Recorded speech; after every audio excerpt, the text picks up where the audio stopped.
Wa ba'du.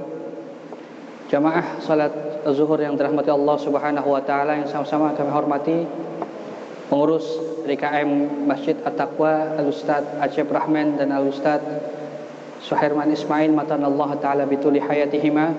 Semoga Allah Subhanahu wa taala memberikan kesehatan kepada kita semuanya. Semoga Allah Subhanahu wa taala mempertemukan kita pada bulan Ramadan yang beberapa jam lagi, beberapa hari lagi akan kita sambut bulan tersebut. Jamaah yang dirahmati Allah,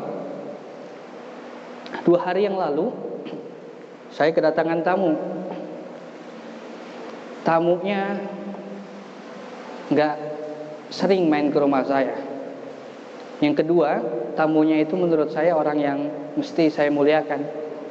Yang ketiga, tamunya ternyata membawa hadiah dan bingkisan untuk saya.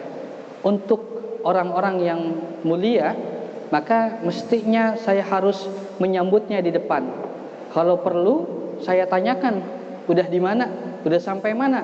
Supaya nanti ketika beliau ingin sudah sampai ke rumah saya sudah mempersiapkan semuanya. Rumah sudah saya rapikan, jamuan sudah saya hidangkan. Begitulah kira-kira. Seandainya kita menganggap bahwa Ramadan adalah bulan yang mulia, kalau kita menganggap Ramadan bulan yang mulia, mestinya kita harus berbenah. Jauh sebelum Ramadan datang, kita harus sudah mempersiapkan diri. Apa kira-kira yang pantas untuk saya lakukan ketika bulan Ramadan?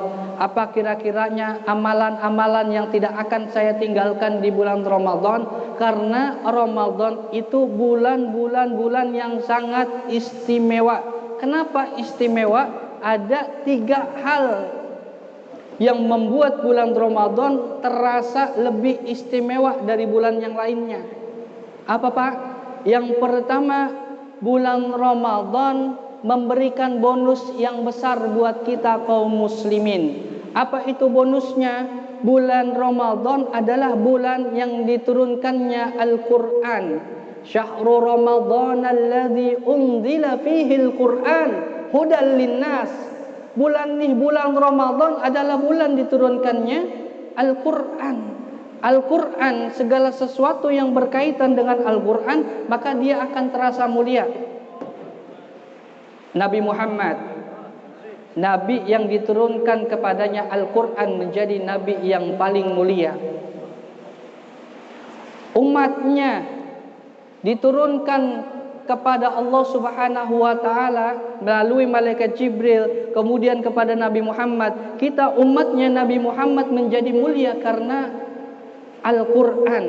Kapan Al-Quran diturunkan? Inna anzalnahu fi Lailatul Qadar. Yang kedua, Ramadan menjadi mulia karena kita mendapatkan keistimewaan, yaitu Lailatul Qadar.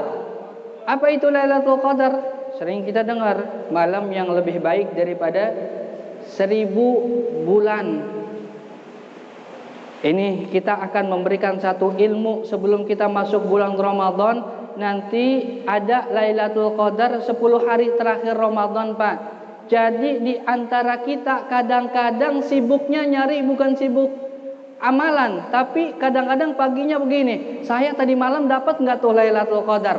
Jangan, kita ubah mindsetnya. Dari tanggal 20 Ramadan sampai 30 Ramadan tidak usah sibuk mencari Lailatul Qadar, tapi sibuk apa yang harus saya lakukan di malam 20 sampai malam 30. Dengan demikian seseorang pasti akan mendapatkan malam Lailatul Qadar. Kita tahu atau kita tidak tahu? Yang lebih enak sebenarnya Pak, kita nggak tahu. Kenapa? Karena kalau kita tahu, kita bakal ada sombong dalam hati. Wah, malam ini saya kayaknya kerasa tuh dapat Lailatul Qadar. Pagi-pagi kayaknya terang banget. Nih malam kayaknya adem. Wah, Lailatul Qadar nih, jangan-jangan. Akhirnya timbul riya. Lebih baik kita tidak tahu ketimbang kita tahu. Yang penting sibukkan amalan di malam 20 sampai malam 30 nanti. Jamaah yang dirahmati Allah Subhanahu wa taala, saya pribadi ketika malam 20 sampai malam 30 saya punya uang berapa saya sedekahin. Saya waktu itu ngantongin uang 150.000, saya sedekahin 150.000 di malam ganjil. Lailatul Qadar. Kenapa? Karena ketika kita mensodakohi uang 150.000, kita dicatat oleh Allah Subhanahu wa taala sedekah 150.000 selama 1000 bulan atau kurang lebih 85 tahun. Bayangkan, itu kalau sehari 150.000 itu bisa dapat mobil apa, Pak? Panther, Grand. Banyak banget itu kita keluar. 85 tahun, bayangkan kredit, nyicil beli surga kita, nyicil beli rahmat Allah Subhanahu wa taala. Yang terpenting jangan mencari Lailatul Qadar, sibukkan dengan amalan apa yang bisa saya lakukan nanti di bulan Ramadan. Jamaah yang dirahmati Allah Subhanahu wa taala, karena ini bulan diturunkannya Al-Qur'an, banyak para imam-imam, wabil khusus Imam Syafi'i kan diriwayatkan bahwa beliau bulan Ramadan tuh khatam 60 kali selama bulan Ramadan. Berarti pagi ketemu sore 1 kali khatam, malam ketemu pagi 1 kali khatam, sehari 2 kali khatam. Alhamdulillah kita khatam Iqra. Ini sebagai contoh panutan kita, yaitu Imam Syafi'i. Itu ternyata di luar sholatnya beliau. Kita pengen tahu bagaimana sholatnya para imam-imam, pengen tahu sholatnya Nabi Muhammad SAW. Riwayat Imam Hudzaifah. Imam Hudzaifah pernah jadi makmum, Pak, depannya Rasulullah. Rasulullah sholat Allahu Akbar, bacanya bukan kulhu kayak kita.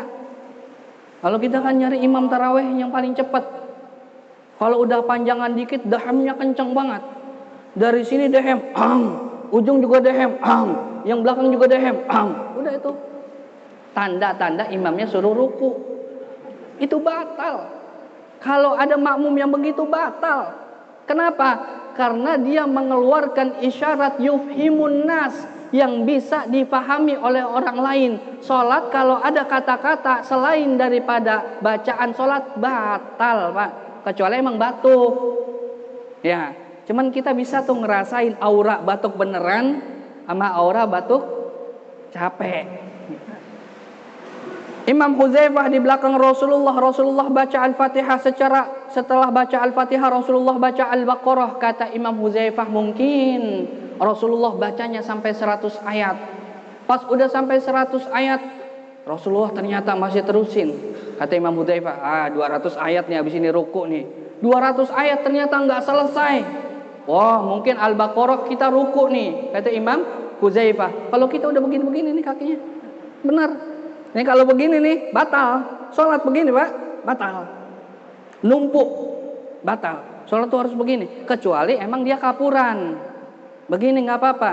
Nyenderan nggak apa-apa. Kalau seandainya dia punya penyakit. Penyakit kita kan satu. MA sama LLS.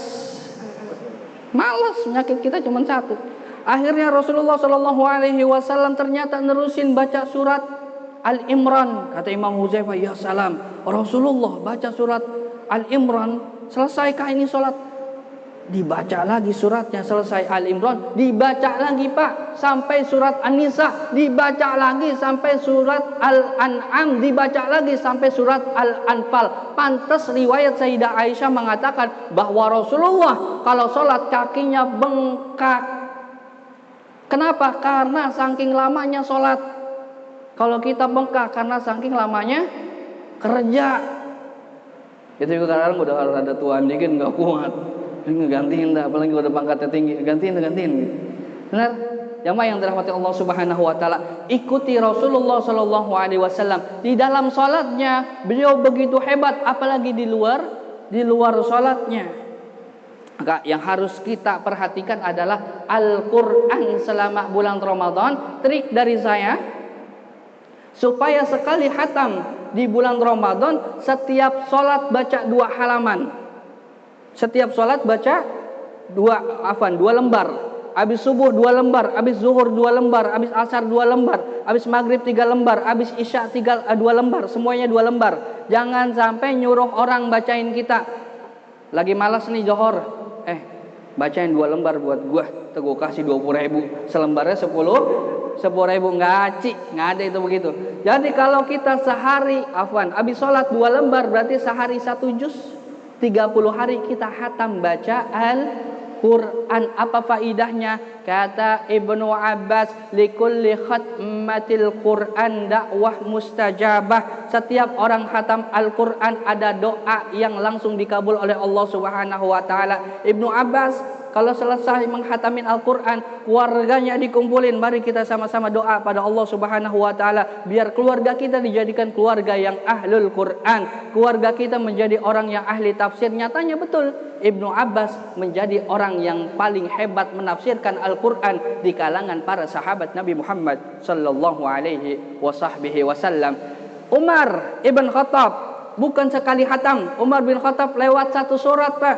Lewat satu surat Al-Baqarah lewat, pengen maju ke surat Al-Imran, beliau motong kambing karena saking gembiranya selesai tadabbur dan membaca surat Al-Baqarah. Ini kita kalau ngikutin umat 114 kambing motong bener. Ya Allah, Idul Adhanya kadang-kadang ya, Idul Adha ya, yang setahun sekali aja kadang-kadang masih patungan. Kambing patungan, kambing patungan. Alhamdulillah. Ya, saya kira untuk kajian sederhananya saya tutup karena kita akan ada sesi tanya jawab tentang hukum-hukum yang berkaitan dengan puasa. Ahlan wa sahlan, baik itu tentang niatkah atau tentang apapun itu. Silakan.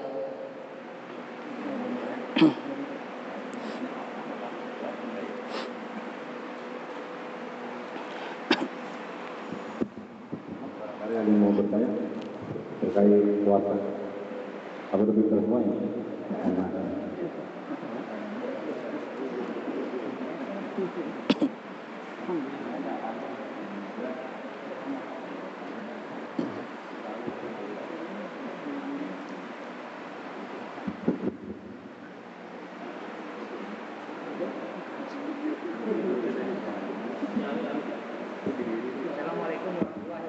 Assalamualaikum warahmatullahi wabarakatuh. Baik.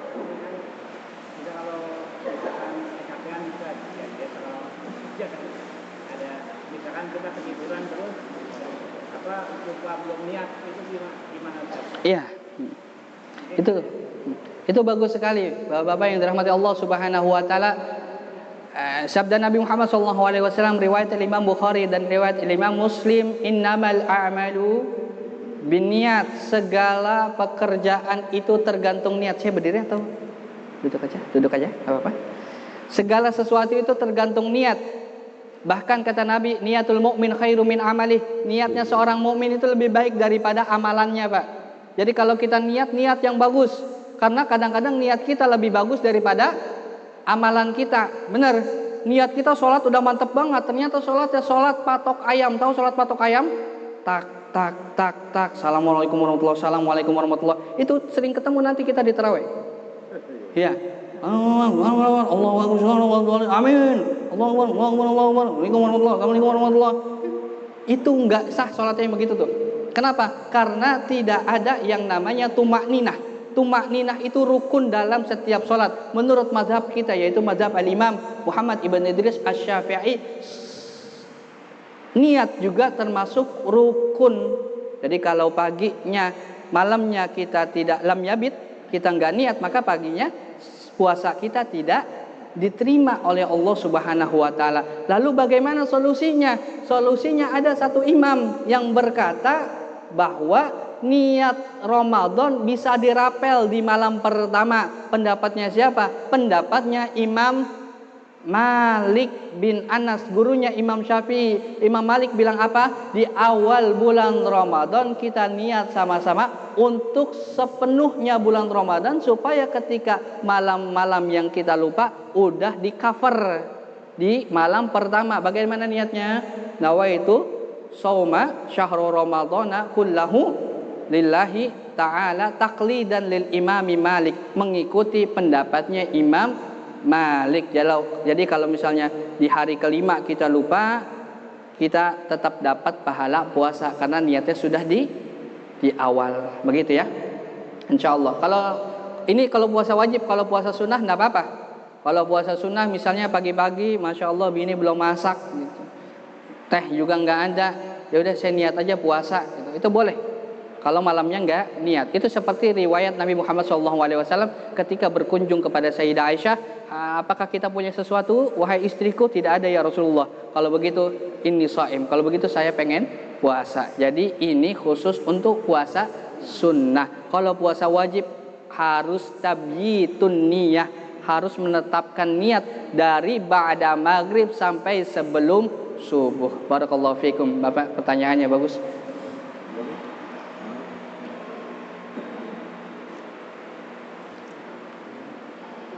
Assalamualaikum warahmatullahi wabarakatuh. Assalamualaikum warahmatullahi. Tanya, kalau makan kita sholat tarawih, kalau kita kedapatan atau 11 rakaat gitu ya, 10 rakaat, belum pikir, boleh nggak kita nambah sendiri? Itu jadi sendiri. Iya. Jadi gimana, Ustaz? Jadi dia dapat berjamaahnya 11. Iya. Pas pulang dia mau nambah lagi. Oh, ditambahin. Jadi 23 atau 35 lah. Kayak Imam Malik kan 35. Itu para ulama kita, wabil khusus para masyayikh dari Yaman begitu, Pak. Pindah-pindah. Jadi khusus untuk sholat tarawih nggak apa-apa kita ta'addudul witir. Sholat witirnya berkali-kali itu nggak apa-apa. Itu istisna atau pengecualian khusus di bulan Ramadan. Jangan sampai kayak teman saya tuh. 8 rakaat pergi. Apa katanya? Ana mau sholat witir di rumah.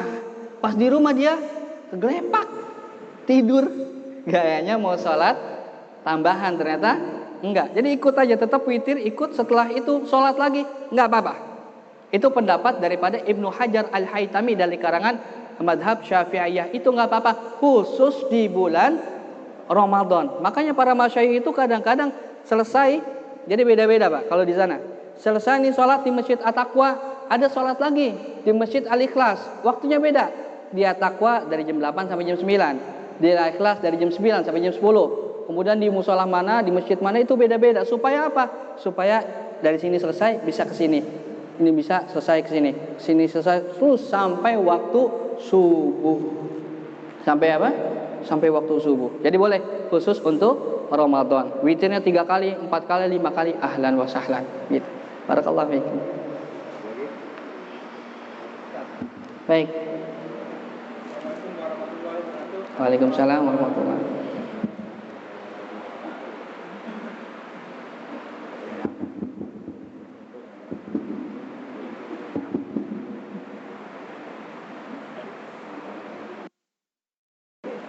Yang kita ketahui tadi malam Lailatul Qadar itu 10 akhir pada bulan Ramadan di setiap tanggal ganjil. Tapi kalau kita kembali diturunkannya Al-Quran pada tanggal 17 Ramadan bertepatan dengan malam Lailatul Qadar. Apakah ada kemungkinan malam Lailatul Qadar itu berarti tidak 10 terakhir? Tidak 10 terakhir pada bulan Ramadan? Apakah ada seperti itu lagi? Iya, bagus pertanyaannya ini menjadi mewakili pertanyaan-pertanyaan kita semua. 17 Ramadan adalah tanggal diturunkannya. Jadi Al-Quran itu diturunkan 2 fase, Pak. Pertama, Allah Subhanahu wa taala menurunkan Al-Quran ke langit dunia, namanya Baitul Izzah. Baitul Izzah itu disebut dengan Lailatul Qadar. Dari langit dunia kepada Rasulullah SAW itu namanya nuzulul Quran. Jadi di 17 Ramadan itu turun dari langit dunia ke Rasulullah, itu 17 Ramadan. Kalau dari Allah turun ke langit dunia itu Lailatul Qadar. Saya ulangi ya, sekali lagi ya. Allah nurunin ke langit dunia namanya Lailatul Qadar. Dari langit dunia ke Rasulullah namanya nuzulul Quran, gitu kan. Jadi kalau dari langit dunia ke kita nih, ke sahabatnya Rasulullah SAW itu mutafarriqah. Apa itu mutafarriqah? Berangsur-angsur, enggak langsung ngejeblak blek, langsung dapat satu mushaf, enggak. Satu ayat dulu ditulis di pelepah kurma, satu ayat ditulis di batang pohon, satu ayat ditulis di lauhah dan seterusnya, sampai dikumpulkan itu di zamannya sahabat Abu Bakar Jadi di zaman Rasulullah nggak ada tuh pengumpulan Al-Quran. Terjadi pengumpulan Al-Quran di zamannya Abu Bakar. Mushaf jadi di zamannya Utsman ibn Affan radhiyallahu taala anhum ajma'in. Jadi begitu ya Pak. Jadi Syahrul apa? Yang 17 Ramadan itu nuzulul Quran dari langit dunia ke Rasulullah ketika Rasulullah SAW berada di Hira. Itulah ayat yang disebut dengan Iqra bismi rabbikal ladzi khalaq, 17 Ramadan. Barakallahu fikum. Jazakumullah. Terus pertanyaannya, silakan yang lain. Assalamualaikum warahmatullahi wabarakatuh. Waalaikumsalam. Mau nanya, hukum puasa untuk ibu yang sedang menyusui ya, misalkan dia puasa khawatir terjadi sesuatu ke bayinya ya, itu hukumnya gimana? Boleh meninggalkan atau nanti harus wajib diganti? Ada 3 orang yang boleh meninggalkan puasa. 1 adalah ibu yang hamil dan ibu menyusui. 2 adalah orang tua yang sudah sangat sepuh, tua, renta. Taruhlah umurnya, nggak ada kan di sini umur 60 ya. Ntar ngaku-ngaku saya tua renta nih gitu. Umurnya 60 ke atas. Yang ketiga adalah orang yang sakit layur jabara'uhu, yang tidak mungkin dia diharapkan kesembuhannya. Kayak orang kena penyakit mah kronis Pak, nggak ketemu nasi 2 jam aja udah wah sakitnya luar biasa. Nah, yang pertama tadi pertanyaannya itu ibu hamil atau ibu menyusui. Dilihat kalau itu ibu hamil atau ibu menyusui takut dengan dirinya takut dirinya kenapa-napa, takut dia wafat atau semacamnya, maka dia boleh meninggalkan puasa dan kodok puasa doang. Oke? Yang kedua, kalau itu ibu menyusui atau ibu hamil takut dengan anaknya. Kalau yang tadi takut sama dirinya, takut dirinya kenapa-napa.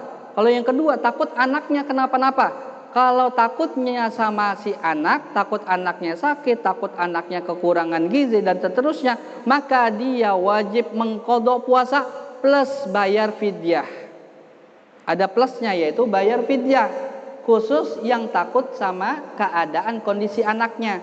Kalau keadaan dirinya nggak wajib bayar fidyah. Fidyah itu berapa Ustadz? 1 mud. 1 mud itu berapa Ustadz? Kurang lebih 0,78 ons. Itu kita ratakanlah 1 liter. 1 liter. Jadi sehari bayar beras 1 liter. Itu dibayarnya nggak boleh dirapel. Wow, kalau dia rapel di awal, 30 hari aja nih, biar nggak puasa. 30 hari nggak boleh tuh ya. Jadi habis kita nggak puasa baru bayar, habis kita nggak puasa baru bayar, habis kita nggak puasa baru bayar. Itu terjadi banyak kasus di Indonesia begitu Pak. Wabil khusus nanti nih ada yang namanya kita mudik. Orang mudik ini kadang kebangetan, bener. Kenapa saya bilang kebangetannya? Dia belum pulang kampung, pagi-paginya udah ganyem makanan, udah makan tuh, udah ngopi. Kenapa? Saya tanya kok pagi-paginya udah nggak puasa? Ustadz, ntar siang saya mau pergi ke kampung, ke Blitar. Kan perginya siang. Udah pergi atau belum dia? Belum, masih di mana? Di rumahnya. Dapat rukso nggak? Nggak dapat. Dapat rusuknya ketika dia keluar tuh, misalnya rumahnya di Kerawang. Habis Kerawang apa Mang Haji? Oh, udah nyampe Subang baru dia boleh buka puasa, ngambil rukhsah. Kalau masih di Kerawang kagak boleh. Saya nih masih di Bekasi, udah perjalanan walaupun di Bekasi nggak boleh. Bolehnya pas di mana? Setelah Bekasi apa tuh? Cikarang misalnya, ya perbatasan desa Cikarang boleh ngambil rukhsah begitu. Terima kasih banyak Pak. Silakan yang lainnya. Kalau tidak ada kita tutup. Baik. Waalaikumsalam warahmatullahi wabarakatuh. Mau tanya sunnah dari saat berpuasa, terus sakit gigi keluar darah. Baik. Ketika puasa keluar darah. Ya. Sakit gigi. Ya, sakit gigi kemudian keluar darah. Ya. Kalau sakit gigi keluar darah kemudian darahnya tertelan, ini tidak apa-apa. Kenapa? Karena sesuatu yang sulit dihindari itu tidak punya hukum. Sesuatu yang sulit dihindari tidak punya hukum. Puasa batal karena apa, Pak? Karena masuknya sesuatu ke dalam mulut kita.